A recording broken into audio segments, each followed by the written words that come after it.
A screenplay that was developed for the late great Tupac Shakur, a film that was created by the late visionary John Singleton, Baby Boy, a movie centered around a 20-year-old young man navigating through the growing pains of life. But how did Baby Boy demand the attention of the audience and capture the hearts of the viewers? The cast was carefully selected. The character Jody that was created for Tupac was given to a man by the name of Tyrese Gibson from Watts, Los Angeles, who broke into the entertainment industry through Coca-Cola commercials. He was supported by Taraji P. Henson, a young actress who studied at Howard University but was best known for her guest roles on television shows. Omar Gooding, a known child star from Wild and Crazy Kids to Smart Guy, portrayed Sweet Pea, who was Jody's right-hand man. Omar Gooding is also the brother of Cuba Gooding Jr., who was part of John Singleton's first blockbuster hit, Boys in the Hood.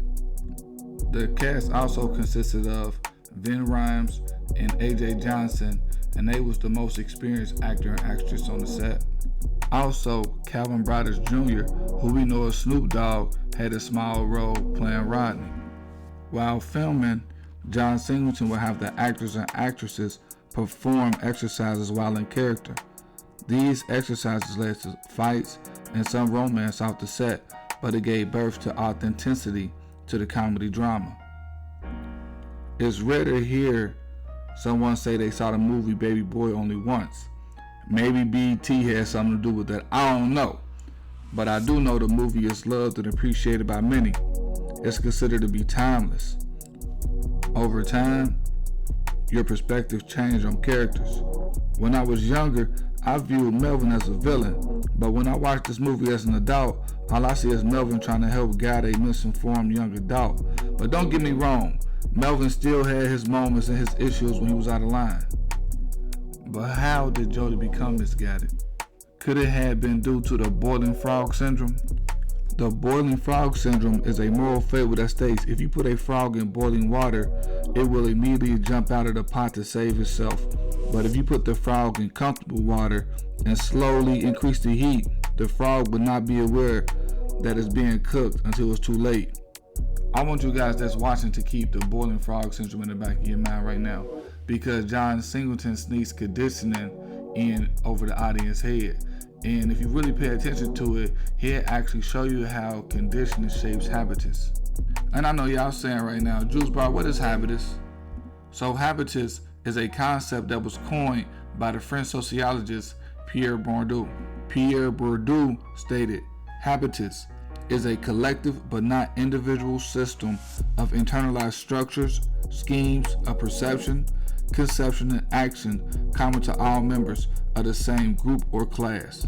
So let's break that quote down into a more simpler form. Habitus consists of socially ingrained habits, skills, and dispositions.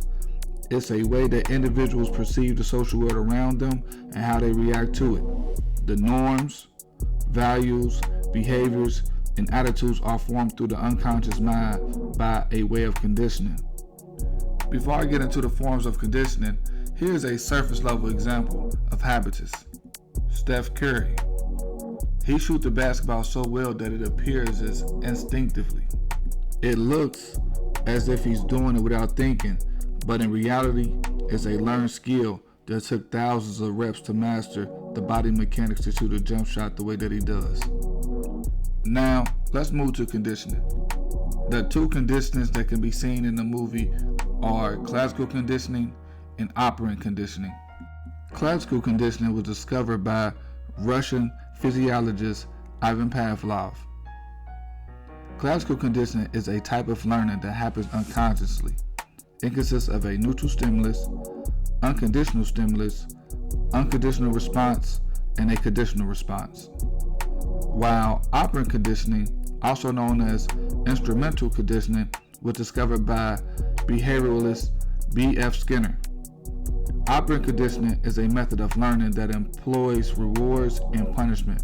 Basically, an association is made between a behavior and a consequence, and the consequence can be either positive or negative. So now, let's look at those two forms of conditioning with some examples from the movie Baby Boy. When the movie Baby Boy is concluded, Jody and Yvette appears to be married and are expecting another child, and it comes across as a happy ending, when in reality it's just a happy moment in a dysfunctional family. And that's based on the arguing and fighting that was shown during the course of the movie. But could it be that the audience has been conditioned over time to see dysfunction as normal? But let's keep our focus on Jody and how he may have been conditioned to see a dysfunctional relationship as normal. Based on the process of classical conditioning, the neutral stimulus will be Jody's family.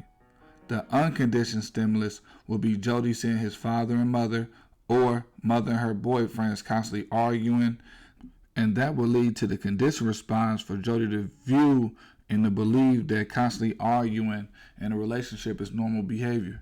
As for operant conditioning, let's look at the example of moving out. Some families have expectations of their children moving out when they are 18, even though research shows that the brain becomes fully developed around the age of 25. But let's look at Jody's situation. Jody's mother did not want to push him out, even though it seemed like she never moved out. And what you mean leave the nest? You ain't never left the nest. This grandma's house. I ain't gotta leave the nest if you ain't never left it.